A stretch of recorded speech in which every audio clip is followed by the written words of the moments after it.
Hello and welcome students. Today we will learn about subjects of international law.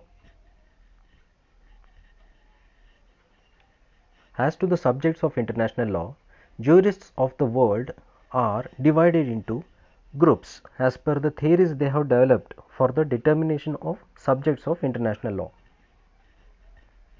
The three theories they have developed to determine the subjects of international law are: only states are the subjects of international law, only individuals are the subjects of international law, and the third theory states that states are main subjects but individual, international organizations and certain non-state entities are subjects of international law. So let us understand the first theory, that only states are the subjects of international law. So under this, some jurists have expressed the view that international law regulates the conduct of states and states only alone are the subjects of international law. So as per them, international law is primarily concerned with the rights, duties and interests of states. Normally the rules of conduct that it prescribes are rules which states are to observe, and in the same way treaties may impose obligations which the signatory states alone agree to perform. Here the individuals are not involved, neither the organizations are involved, neither the non-state entities are involved, only the states are involved in treaties as well as the customary international laws as per this theory. So this theory has some criticisms. The theorists of other theories have criticized, the jurists have criticized on this theory in regards to the opinion. Here he was one of the critic. He said states are primarily but not exclusively the subjects of international law, and that was to the extent that bodies other than states, that is the individuals, the non-state entities, international organizations, even they directly possess some rights, powers and duties in international law, they can be regarded as subjects of international law possessing international personality.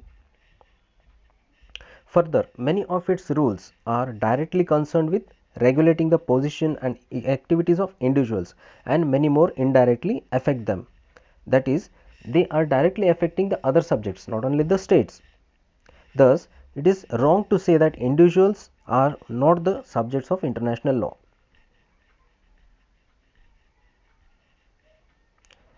Views on this is the second theory. It says that only individuals are the subjects of international law, and as per the views of Kelsen and his followers, they are in favor of this theory. They developed this theory that only individuals are subjects of international law.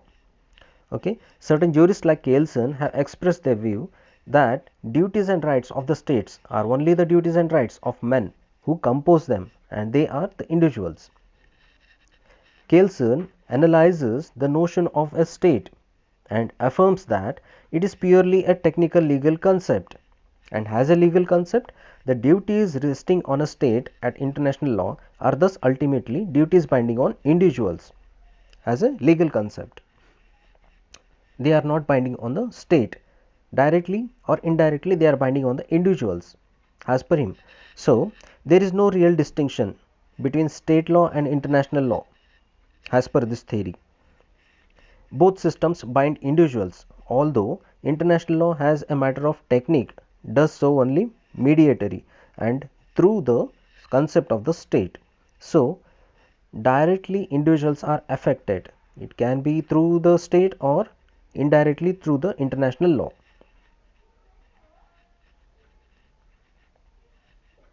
So let us understand how an individual is impacted on the terms of customary international law. The rule of international law by which states are authorized to attack, seize and punish pirates jure gentium, that the crimes happening on the high seas or on the aircraft, there you do not have a particular state to state. Okay, there is a rule imposing a legal duty directly upon individuals and establishing individual responsibility. Individually, a person cannot restrict himself to being following a particular state's rules or laws or international rule or law, but individual can safeguard himself The state has the authority to attack, seize and punish, and even the individual has a responsibility to protect himself. So we cannot wait for the state or international law to come and protect them. So again, it has proved that international law, customary international law, is based upon the individual's established responsibilities and duties. Again, in terms of treaty law, how an individual alone becomes a state of international law. So as per this theory, many modern treaties do bestow rights or impose duties upon individuals. So it was authoritatively decided by the Permanent Court of International Justice in Danzig Railway official case that if by a particular treaty the parties intended to confer rights on individuals, then these rights should receive recognition and affect an international law. That is to say, from an international court. That is what in this case, the Danzig Railway official case, it was stated that the most of the treaties are based on the duties or responsibilities of a particular individual, and even the rights and recognition affect the international law of a particular individual. So even the treaty laws proves that individuals are the only subjects of international law. You will understand those case laws, Danzig Railway case and most of the cases separately. So again, Professor Westlake in his papers on subject of international law describes that the duties and rights of states are only the duties and rights of the men who compose them. So this is the statement you will be getting in the exams. It says that only individuals are the subjects of international law. It is based upon this theory. So he was in favor of this theory, individuals alone are the subjects of international law. Again, in 1949, Geneva Convention on the Prisoners of War has conferred certain rights upon the prisoners of war. Again, the prisoners are individuals. So they have been conferred certain rights individually as a prisoners of war. So the Nuremberg and Tokyo tribunals, in this tribunal propounded that the principle of international law may impose obligations directly upon the individuals. So the obligations are directly imposed upon the individuals. According to it, crimes against international law are committed by men, not by abstract entities, and only by punishing individuals who commit such crimes can the provisions of international law be enforced. So the punishment is given to individual, not to a state. How can you give a punishment to a state?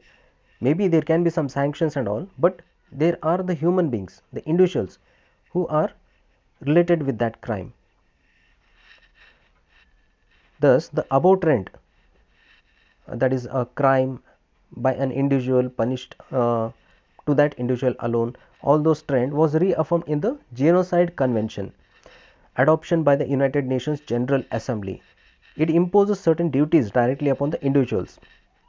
According to the convention, persons guilty of crime of genocide may be punished no matter whether they are the head of the state, high officials or ordinary individuals. Thus, individual can be of any high official or head of a state or just an ordinary individual. The law is, international law is similar to all kinds of individuals. Again, the definition goes elaborately with the subject.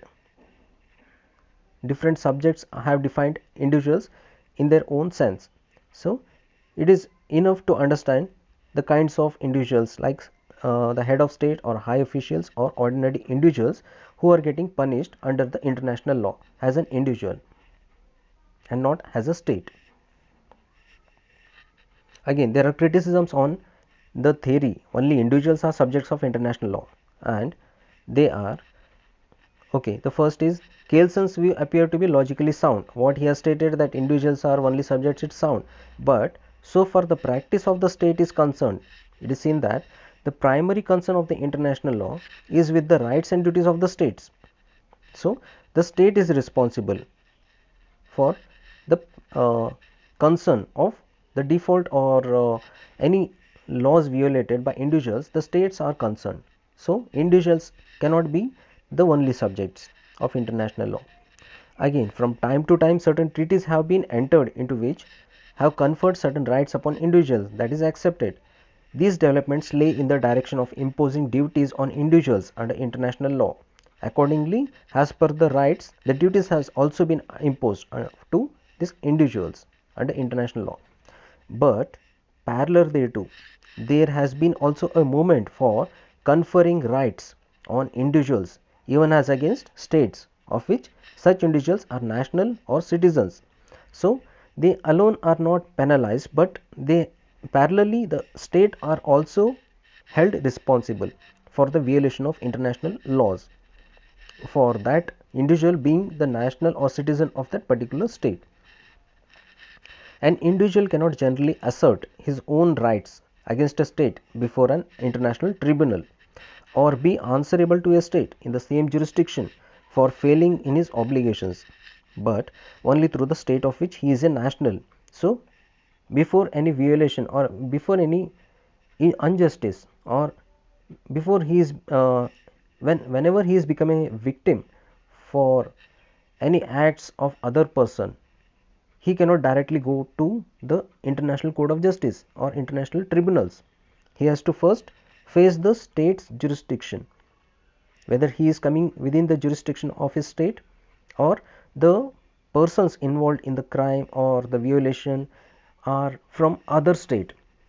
So, first he has to resolve or seek justice through his own state.